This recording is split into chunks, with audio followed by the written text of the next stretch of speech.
अस्सलामु अलैकुम रहमतुल्लाहि व बरकातुहू। मैंने मिलादुन्नबी पर किए गए एतराज़ात की जवाबात में अपनी 2-3 वीडियो अपलोड कर दी हैं मेरे चैनल रज़ी भैया ऑनलाइन के ऊपर। एक वीडियो 600 साल पहले क्या मिलाद शुरू हुआ, एक वीडियो के जो तला साहब ने एतराज़ात किए उसके ऊपर, और एक वीडियो जो है ना सलफ़ सालिहीन और कुरान और हदीस में मिलादुन्नबी का सबूत, और फिर उस रवायत से जिन जिन उलमा ने सबूत पकड़ा है उसका सबूत जनाब वाला, किन किन साहबा ने और ताबीन तबा ताबीन ने उस हदीसों से और कुरान से मिलादुन्नबी ही मुराद लिया है, वो मैंने इस पर मैं 3 वीडियो अपलोड कर दी हैं, मेरे चैनल के ऊपर मौजूद हैं। ठीक हो गया जी। अब जो है अगली बात करेंगे कि आज की क्लिप सुनेंगे कि आज की क्लिप में इन्होंने क्या कहा है, शायद साहब ने क्या ब्लंडर मारा, उस पर मुख्तसर सी बात करेंगे। और सबसे बड़ी बात यह है, अगर तो वाक़तन ये दिन सआदत का दिन, तो फिर सहाबा इकराम रज़वानुल्लाहि अलैहिम अजमाइन ने इस दिन की तहकीक क्यों नहीं की? इस दिन में इख्तिलाफ क्यों हो गया? इस दिन की तायीन क्यों ना हो सकी? सहाबा इकराम रज़वानुल्लाहि अलैहिम अजमाइन का इस दिन की तहकीक ना करना, इस दिन में इख्तिलाफ हो जाना, यह भी इसके बिदात होने की एक बहुत बड़ी दलील है। जैसा कि आपने समात फरमाया कि जी साहब बिदत होने की दलील क्या होगी है, पूरी उम्मत में शायद साहब के अलावा, तला शायद साहब के अलावा किसी ने ये बात नहीं कही कि कोई बिदत की ऐसी तारीफ़ भी दुनिया में ईजाद हो चुकी है कि वो ये है कि जनाब किसी बात पर अगर साहबा ने तहकीक नहीं की और वो आज हमने ईजाद की, और ऐसी कोई तहकीक जिसमें साहब इकराम ने नहीं की, तो वो जनाब वाला बिदत हो जाएगी। पहली यार तो ये है, जब मैंने पहली क्लिप में ये बात बता दी कि कुरान और हदीस से मिलाद की असल साबित है। जिस चीज़ की असल साबित होती है वो बिदत नहीं हुआ करती, जिसकी असल नहीं होती वो बिदत होती है। ठीक है जी। मिलादुन्नबी करवाने वाले हमेशा से आ रहे हैं, साहबा इकराम ने भी ज़िक्र मुस्तफ़ा की महफ़िल किया है और सदका खैरात भी किया है हुज़ूर की पैदा होने खुशी में। तो ये सारे अमाल सुन्नत हैं, साहबा इकराम की सुन्नत हैं, ये कोई बिदत नहीं है। हाँ, इनको रोकना बिदत है, ये तला शायद साबिती हैं, ये नया काम कर रही हैं। ठीक हो गया। अब ये बात कहना, एक तो ये बात साबित हो गई कि ये भाई असल मौजूद है तो ये बिदत है ही नहीं, तो अब पूरा सवाल ही मिट गया। नंबर 2, इस पर साहबा इकराम ने क्यों नहीं तहकीक की? भाई साहबा इकराम ने तहकीक की है, साहबा इकराम ने रवायत भी किया है। साहबा इकराम ने अबू लहब के वाक़ये को रवायत करके कहा है कि ये वाक़या अजर सवाब के लायक है और काफरों को भी इस पर अजर मिलता है, और मुहद्दिसीन ने भी इसके ऊपर ये कलाम किया है। मैंने पिछली एपिसोड अपलोड कर दिए, वो देख लें तफसील के लिए। लिहाजा साहबा इकराम ने किया है, आपको नज़र नहीं आया, मसला ये है। अब रही बात ये कि जनाब साहबा इकराम ने इसको किया है, हाँ ये कहते हैं साहबा इकराम ने तहकीक नहीं की, तो ये असूल भी सुन लें। साहबा इकराम का किसी मसले पे तहकीक ना करना या बयान ना करना इस बात की दलील नहीं कि वो मना है। कुरान में अल्लाह ने असूल बताया, किसी चीज़ की कराहत, किसी चीज़ की मकरूह होने, हराम होने के ऊपर भी दलील चाहिए होगी। नस के बगैर कोई चीज़ हराम नहीं हो सकती और नस के बगैर कोई चीज़ हलाल नहीं हो सकती। ये बात याद रखिए, असूल है। जो तुम्हें रसूलुल्लाह दें, वमा आताकुम रसूल, जो तुम्हें रसूल अता करे उसे ले लो, और जिसे मना करे उससे रुक जाओ। ये कानून है, यही असूल है दीन का। तो जब मुस्तफ़ा करीम से साबित हो गया, अब जो है ना ये दलील नहीं है कि साहबा इकराम उस पर अमल करें ना करें। मैंने पिछली एपिसोड में ये ब्लंडर बता दिया था कि जी कुरान की आयत को साहबा इकराम नहीं समझे थे। भाई कुरान की आयत से नस साबित हो गई तो साहबा इकराम के अमल की ज़रूरत नहीं, कुरान का हुक्म वाज़ह हो गया, साहबा इकराम के अमल की ज़रूरत नहीं। और इसी तरीके से जब एक अमल कुरान और हदीस साबित हो गया, उसके ऊपर साहबा इकराम की तहकीक करने ना करने की ज़रूरत नहीं। एक तो ये बात हो गई। अब दूसरी बात ये है कि मिलादुन्नबी जो है ये कोई शरई ईद नहीं है। एक होती है जिसमें शरीयत ने हुक्म दिया हो, एक है लुग़वी माना में ईद, यानी किसी चीज़ को ईद कह देना। जैसा कि अल-यौम अकमलतु लकुम दीनकुम की जो आयत नाजिल हुई, तो अब्बास ने और मिशकात शरीफ के अंदर, मसनद अहमद के अंदर सनद सही के साथ तिरमिज़ी के अंदर हदीस है कि ये दिन जो है ना ईद का है। तो वो दिन की ईद का मतलब कैसे बन गया? जुम्मा ईद का दिन है, मेरी बात समझ रहे हैं। इसी तरीके से जो एक और ईद है, मुख्तलिफ उलमा ने अपने कौल, अब्दुल कादिर जिलानी रहमतुल्लाह अलैह ने गुनीत तालिबीन में लिखा कि जिस दिन मोमिन गुनाह नहीं करता वो दिन ईद का है। तो इसका मतलब ये हो गया कि ये ईद को अब आप कंपेयर करते फिरेंगे ईद उल फितर और ईद उल अज़हा के साथ। मेरी बात समझ रहे हैं आप? ऐसा नहीं है, हर ईद का अपना मकाम है। हर ईद कुछ लुग़वी माना में ईद कही जाती हैं। कुरान में अल्लाह फरमाता है, रब्बना अंज़िल अलैना माइदतन मिनस समाई तकूनु लना ईदा, कि जिस दिन खाना नाजिल हुआ ईसा अलैहिस्सलाम की कौम ने उस दिन बतौर ईद मनाया। क्या वो ईद फिर जो है ना कौन सी ईद होगी? वो शरई ईद है, ये लुग़वी ईद है भाई। वो लुग़वी ईद है खुशी के माना में, ठीक है जी। जिस दिन खुशी मनाई जाए उसको हम ईद कहते हैं लुग़वी माना में। ये उसके एतबार से कुरान ने ईद कहा है, ना कि शरई ईद है ईद उल फितर और ईद उल अज़हा की तरह। तो एक तो ये बच्चे को नहीं पता, और दूसरे बच्चे को ये बात नहीं मालूम छोटू को कि ये मुस्तहब है, और मुस्तहब अमल अगर कोई ना करे तो उस पर उसको नहीं कहा जाता कि तुमने क्यों नहीं किया। अब अबू हनीफा रहमतुल्लाह अलैह ने एक अमल नहीं किया और इमाम शाफी ने किया, तो भाई वो अगर हलाल और हराम का मसला था, नमाज नहीं पढ़ी किसी ने तो उस पर आप बात करो, रोज़ा नहीं रखा फिर बात करो, वो फ़र्ज़ है, या कोई वाजिबात किसी ने छोड़ दिए वो बात करो। लेकिन ये मुस्तहब है। मुस्तहब की तारीफ़ ये है कोई करे तो सवाब है, कोई ना करे तो गुनाह नहीं। जिन्होंने किया है उन पे बात होगी, जिसने नहीं किया उसके ऊपर बात नहीं होगी उसने क्यों नहीं किया, ठीक है। आज कितने नबिया सुन्नी है जो मिलाद नहीं करवाते हैं, तो उसका मतलब ये नहीं है कि अब इस साल मेरे जो है ना मैंने 31 खताबात किए हैं मिलाद नबी के हवाले से, और मेरे अपने ख़ानदान में सिर्फ 2 बंदों ने मिलाद किया, बाकी सब लोगों ने इस दफ़ा मिलाद नहीं किया। तो मैं जिन्होंने नहीं किया उनको जाकर पकड़ लूँ भाई तुम लोगों ने क्यों नहीं किया भाई। मतलब ये कि उनका ना करना भी हमारे मौक़िफ़ की दलील है। अगर सहाबा इकराम में अमूमी नहीं था, सिर्फ इसका अकीदा मौजूद था, लेकिन इतना गज वज के और बड़े पैमाने पे नहीं किया गया और बड़े पैमाने पे इतना एहतमाम नहीं किए गए, तो उसकी बहुत सारी वजूहात थी। पहली वजूहात तो उस मुआशरे का तकाज़ा था, उस दौर में जो है ना गम गालिब था खुशी पर, उस दौर में गुर्बत गालिब थी रिज़्क़ पर, और उस दौर में और कई तकाज़े थे जिनकी बदौलत उस तरीके से नहीं मिलाद मनाया गया जिस तरीके से आज मनाया जाता है। लेकिन असल मौजूद थी। तो सहाबा इकराम का नाम मनाना, अगर किसी साहबी ने नहीं मनाया एक गज वज के, तो सहाबा इकराम का नाम मनाना भी हमारे मौक़िफ़ की दलील है कि भाई मुस्तहब है, और मुस्तहब होते ही वो है। अगर कोई ना करे तो कोई बात नहीं, मुस्तहब पे सिर्फ इशारत और नस चाहिए होती है। जब कुरान और हदीस से इशारा मिल गया एक अमल के जायज़ होने का, अब उसकी अदम जवाज़ पर तुम्हें दलील लानी पड़ेगी। अगर वो बंदा ये कहता है ये मुस्तहब है, तो तुम उसके मुस्तहब होने का इनकार दलील से करोगे कि ये दलील भाई लाता हूँ ये मुस्तहब नहीं है। तुम दलील का रद्द कर रहे हो बिदअत से, और भाई पहली बात है वो बिदअत है ही नहीं, उसकी असल मौजूद है। और अगर तुम इसका दलील का रद्द करते हो बिदअत समझ करके, तो बिदअत वो होती है, तुम्हें किसी ने बताया नहीं है, कि जिसकी असल पहले ना हो, जिसकी मिसाल पहले ना हो।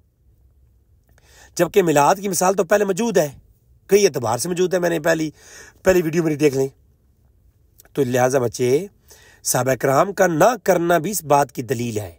सहाबा इकराम के यहाँ अकीदा था कि मिलाद करना, सदका खैरात देना मिलाद की खुशी में, इस पे अजर व सवाब है। मैंने पिछली एपिसोड पर तफसीली बयान कर दी है, ठीक हो गया। हाँ, सहाबा इकराम ने किया क्यों नहीं, सब ने, तो भाई सबका ना करना इस बात की दलील है कि ये मुस्तहब है। अगर सब करते तो फिर ये सुन्नत और वाजिब होता। मेरी बात समझ रहे हो, समझ रहे हो? तो अगर सब ने नहीं किया तो ये जो है ना नहीं है। खड़े होकर पेशाब करना बुखारी में लिखा हुआ है, लेकिन सारे साहबा ने किया नहीं है।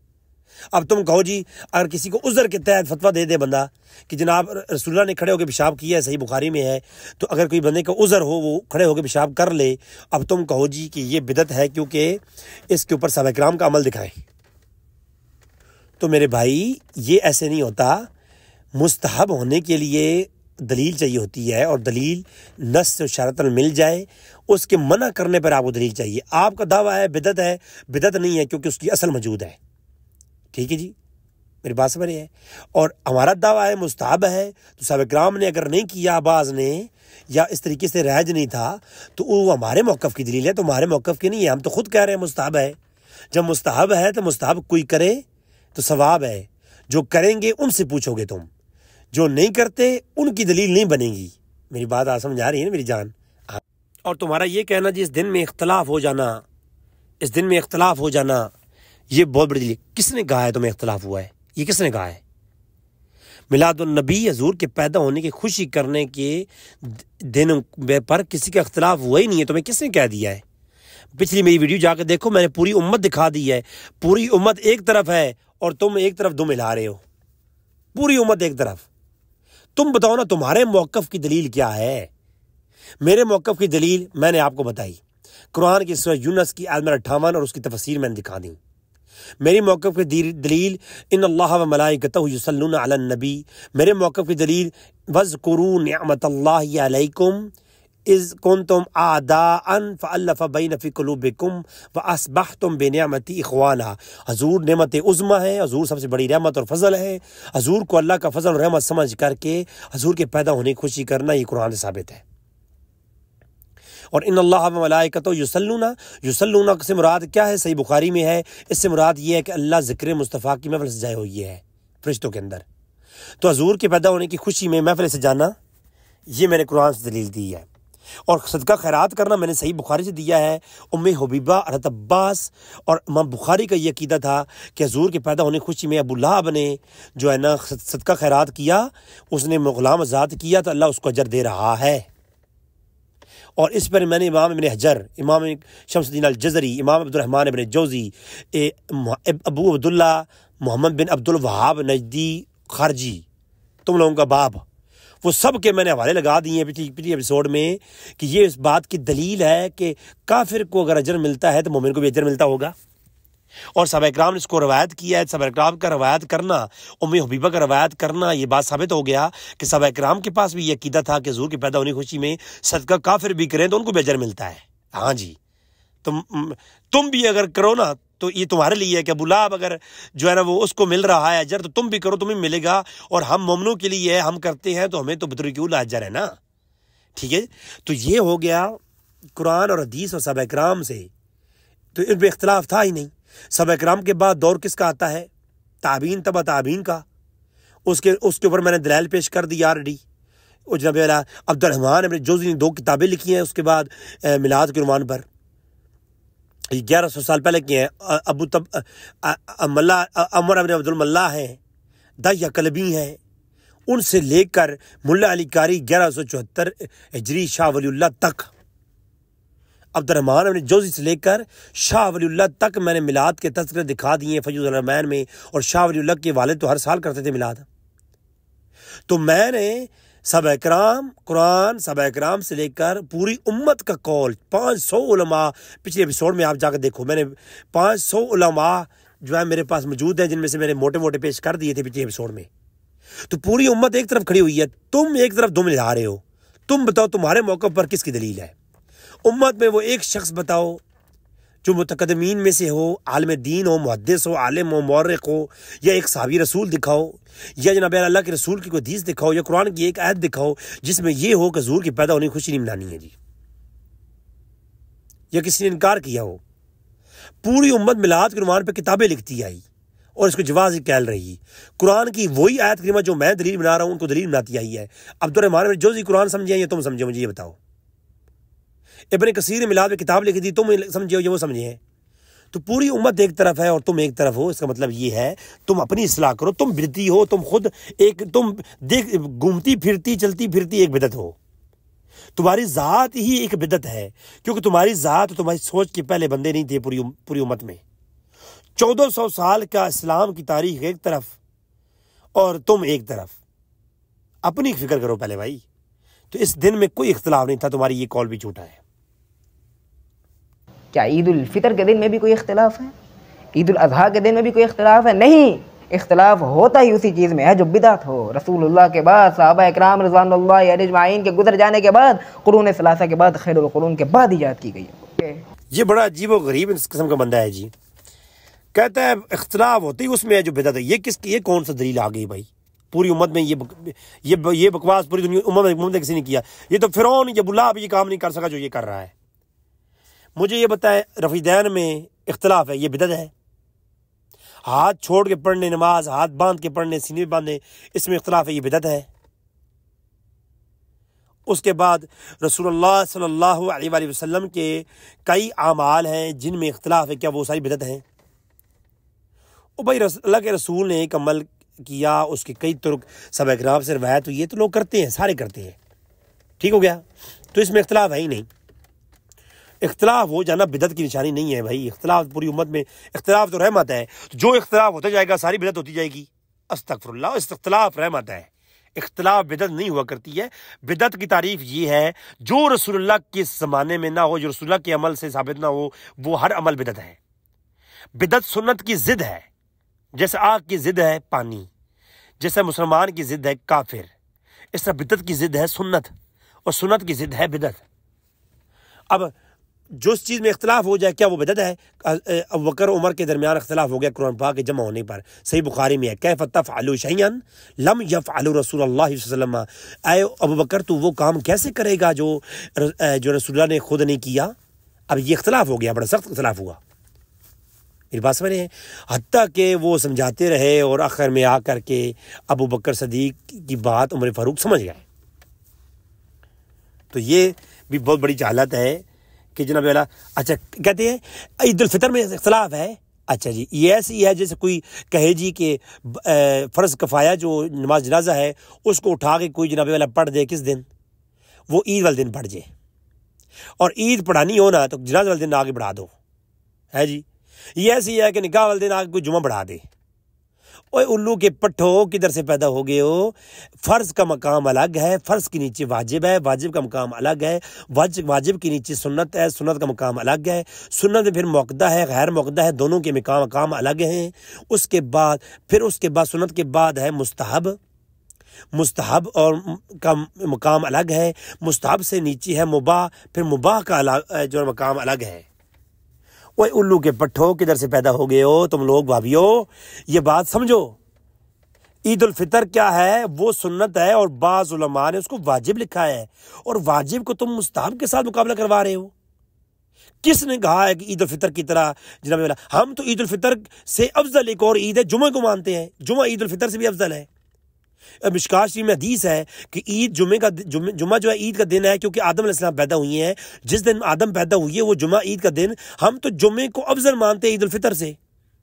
तो ईद उल फितर तो वाजिब और सुन्नत का मकाम का है, तो उसको उठा के हम क्यों तुम लगा रहे हो जनाब वाला एक लुग़वी शरी जो है ना लुग़वी उसके ऊपर। और एक बात और सुनो, हम ज़िक्र मुस्तफ़ा की जो महफल है वो ईद उल फितर से भी अफजल है। ये भी सुन लो तुम, ये भी तुम्हारा हैज़ा टाइट हो जाए। ईद उल फितर से भी अफजल है ज़िक्र मुस्तफ़ा की महफल, क्योंकि वो वाजिब है। हजूर के ज़िक्र की महफल से जाना ये वाजिब है। ये तुम वाह भी नहीं करते हो, तुम्हारी मर्जी है, क्योंकि वज़्कुरू निअमत अल्लाह में उज़्कुरू अमर है, और अमर मुतलक की वजूब के लिए आता है कि अल्लाह की नेमतों का ज़िक्र करना वाजिब है। और मुस्तफ़ा करीम को अल्लाह की नेमत नहीं समझते हो तो ना करो ज़ालिमों। तो तुम्हारी ये दो बातें बकवास हैं कि ईद उल फितर तो शरई ईद है, हम शरई ईद के साथ एक लुग़वी ईद को क्यों मिलाते हो? अब यौमुल अरफा और जो ना ईद है जिस दिन यौम अकमलतु लकुम दीनकुम आयत नाज़िल हुई, वो दिन ईद का दिन है, उसको तुम ईद उल फितर बनाओगे। अब हदीस में आया है वो ईद का दिन हो। अशूरा का दिन जो है ना बतौर ईद मनाया करते थे कौन? जो है पहले के लोग। तो अल्लाह के रसूल ने कहा कि क्यों कराते हो? कहा कि इस दिन हमें फ़िरौन से निजात मिली है, तो इसलिए हम मूसा अलैहिस्सलाम की निस्बत करके इस दिन को बतौर ईद मनाते हैं और इस दिन को हम रोज़ा रखते हैं। लफ्ज़ ईद आया है बाज़ हदीसों में, बाज़ रवायात में लफ्ज़ ईद है। अब मैं अपनी किताब में लिख रहा हूँ मिलाद पर, उसमें मैंने ये रवायतें डाली हैं। तो उसके ऊपर जनाबे वाला अब वो दिन ईद का हो गया जिस दिन फ़िरौन से निजात मिली, और रसूलुल्लाह ने खुद बतौर रोज़ा रख के उसको बतौर ईद मनाया, क्योंकि हजूर ने पूछा क्यों रखते हो? कहा इसलिए रखते हैं। तो अब क्या वो ईद उल फितर हो गई है? ओए उल्लू के पट्ठो, तुम लोगों के सामने 3 औरतें खड़ी कर देना, एक कहे ये बहन है, एक खड़ी करो ये कहो ये बीवी है, और एक खड़ी करो एक कहो ये तुम्हारी माँ है। औरतें तीनों औरतें हैं, लेकिन तुम कहो जी अब तीनों औरतें हैं, अब तुम्हें शरीयत कह रही है माँ के करीब नहीं जाना, वो तुम्हारी माँ है, उसका तकद्दुस है। बीवी के साथ रातें गुजारो, कोई इशू नहीं। आगे जनाबे वाला बहन है तो उसके करीब मत जाना, गुनाह है। तुम कहो नहीं सारी ईदें हैं, सारी बहनें हैं सारी औरतें हैं, नहीं सारी औरतें हैं जी, सारी औरतें हैं। और उल्लू के बैठो, जैसे औरतों में फ़र्क है, हर औरत का अपना हुक्म है। बहन का हुक्म अलग है, माँ का हुक्म अलग है, और बीवी का हुक्म अलग है। इसी तरीके से भाभी का हुक्म अलग है। भाभी को अगर भाई फौत हो जाए उसके बाद उसका हुक्म अलग हो जाता है। इसी तरीके से ईद उल फितर ईद है, ईद उल जुम्मा भी ईद है, ईद उल अज़हा भी ईद है। जिस दिन मोमिन गुनाह नहीं करता वो भी ईद है। अल यौम अकमलतु लकुम दीनकुम जो आयत नाज़िल हुई जनाब मिशकात के अंदर और तिरमिज़ी के अंदर सनद सही के साथ है कि वो दिन भी ईद है, और अशूरा का दिन भी ईद है, और जनाब वाला जिस दिन खाना नाज़िल हुआ वो भी ईद है। सारी ईदें कुरान और हदीस में आई हैं। हम कहते हैं हर ईद का मकाम अलग है। कुछ ईदें वाजिब हैं, कुछ सुन्नत हैं, कुछ मुस्तहब हैं, कुछ लुग़वी एतबार से सिर्फ ईदें हैं। होवे पिशावरी लितर जुत्ती ना बंदा डूई लाल कर देवे खुदा दी कसम तुहाडे पिछवाड़े लाल कर देवे तुहाडा तुहानू इतना नहीं पता ईद में फ़र्क नहीं मालूम जी। सब देखो जी उस ईद में ईद उल फितर में इख्तलाफ नहीं है और इख्तलाफ रहमत है उल्लू के पट्ठो, इख्तलाफ बिदत नहीं है। ये तुम्हें किसने बढ़ा दिया है? और बिदत की ये तारीफ नहीं है कि जो चीज़ में इख्तलाफ हो जाएगा वो बिदत हो जाएगी। वो कहाँ से पढ़ा है तुम लोगों ने उल्लू के पट्ठो? मेरे पास आ जाओ। बस रसूलुल्लाह के वलादत का दिन 5 रबीउल अव्वल लिखते हैं, तो बाज़ 8 लिखते हैं, तो बाज़ 9 लिखते हैं, तो बाज़ 10 रबीउल अव्वल लिखते हैं, तो बाज़ 12 लिखते हैं और किसी ने तो 10 मुहर्रम लिख दी है। तो इस दिन में इस कदर इख्तलाफ पाया जाता है। इस दिन में ही इख्तलाफ हो जाना, इसकी तायीन ना होना, यह भी इस बात की एक कवी और मजबूत दलील है कि ये बिदअत है। रसूलुल्लाह के ज़माने में इसका कोई तसव्वुर नहीं था, ना ही सहाबा इकराम के ज़माने में इसका कोई तसव्वुर था और ना ही ताबईन सलफ़ सालिहीन के ज़माने में इस ईद का कोई तसव्वुर था। ये इतराज़ किया है कि जी मिलाद की तारीख़ में इख्तलाफ है। भाई इस्लाम की कई और चीज़ें हैं जिनकी तारीख़ों में इख्तलाफ है, उसका क्या मतलब हुआ? हजूर के पैदा होने में इख्तलाफ, हजूर के वफ़ात पाने में इख्तलाफ। अच्छा, जंग जो ना मस्जिद की तामीर के हवाले से भी कई लिहाज से इख्तलाफ है और कई और मामलात हैं जिसमें हिजरत के मामले में, हिजरत के बाद कितनी चीज़ें हैं जिनके इख्तलाफ है। जंगों की तारीख़ों में इख्तलाफ है, शहीद सहाबा इकराम के पैदा होने और शहीद होने में इख्तलाफ है। इनकी तारीख़ों के इख्तलाफ की ये तारीख़ों के इख्तलाफ से किसी चीज़ की हैयत जो है वो चेंज नहीं होती, किसी शरीयत का हुक्म जो है ना वो तब्दील नहीं होता। ये कहाँ से तुम लेके आ गए हो? हाँ, जहाँ तक तुमने ये कहा, किसी ने कहा 12 रबीउल अव्वल, किसी ने कहा 13 रबीउल अव्वल, किसी ने कहा 14 रबीउल अव्वल, किसी ने कहा 10 मुहर्रम उल हरम, तो इसमें इख्तलाफ है। और ये तारीख़ का इख्तलाफ इस बात की दलील नहीं होती कि अमल नाजायज़ हो जाएगा। ठीक है, मेरी बात समझ रहे हो? तुम जिस तारीख़ को हुज़ूर का पैदा होना मानते हो ना, तुम उसी तारीख़ को खुशी करो, कोई इशू नहीं है। पीड़ा और ते फकियाँ और है जी, दर्दें और हो बंदे को, तुम इस बात को छोड़ दो ना। तुम किस तारीख़ को मानते हो ये बताओ। हजूर के पैदा होने की तारीख़ तुम्हारे नज़दीक क्या है? उम्मत में टोटल 4 कौल है, 4 कौलों में से तुम्हारा कौल कौन सा है? जिस तुम 8 रबीउल अव्वल मानते हो, तुम 10 मुहर्रम उल हरम मानते हो, चलो 10 मुहर्रम को तुम जो है हजूर के पैदा होने की खुशी मनाओ। मसला ये नहीं है, मसला ये है हजूर के पैदा होने की खुश होना और सदका खैरात करना, ये सहाबा इकराम से मनकूल तालीम सहाबा है। और अगर ये बिदअत होती सहाबा इकराम कभी तालीम ना करते। ठीक है जी, अगर ये बिदअत होती फिर सहाबा इकराम की तालीम से पूरी उम्मत अपनी किताबों में किताबें ना लिखती इस उन्वान पर और इस पे इजमा ना होता। मेरी बात समझ आ रही है ना? तो मेरे भाई, हम दलील पकड़ रहे हैं कुरान की आयात से और सहाबा किराम की तालीम करने से और आइमा मुहद्दिसीन के उससे दलील पकड़ने से, उसी से मिलाद को साबित करने से हम इसे दलील पकड़ रहे हैं। तुम दलील कहाँ से पकड़ रहे हो? खाना खाने से, सोने पीटने से बस और रोने धोने से है। तो और ये बात तुम बताऊं, अल्लाह का कुरान जो है ना इसका असूल तय करता है कि अगर हजूर के पैदा होने का दिन कोई भी हो, कुरान क्या असूल तय करता है? कुरान पहले तो हजूर के पैदा होने की कसम खाता है, ला उक़सिमु बिहाज़ल बलद व अंत हिल्लुम बिहाज़ल बलद व वालिदिम व मा वलद। हजूर के वालिद की भी कसम और उनके पैदा होने की भी कसम। उसके बाद कुरान फिर असूल तय करता है अंबिया के पैदा होने की मुतलक। सूरह आल इमरान की आयत में 15 है, वसलामुन अलैहि यौम वुलिदा व यौम यमूत व यौम युबअसु हय्या।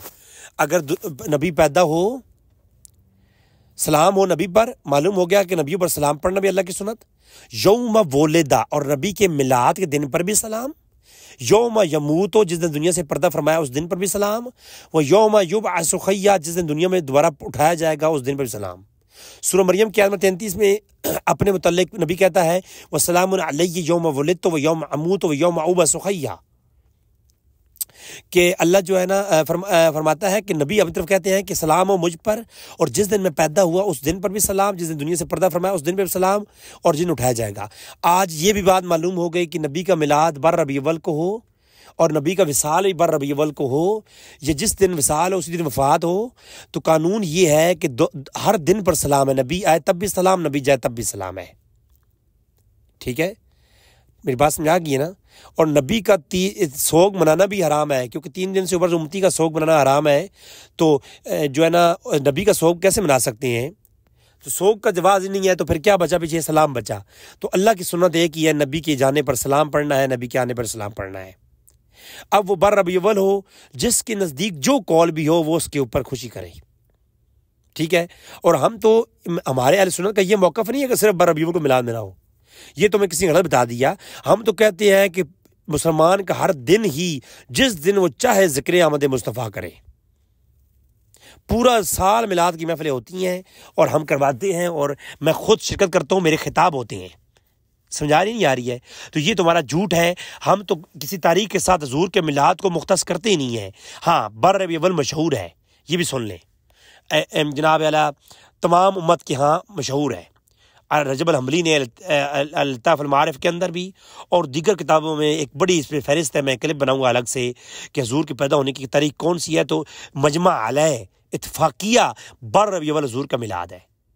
तो दीगर जो जितने कौल हैं वो सारे रद्द हैं।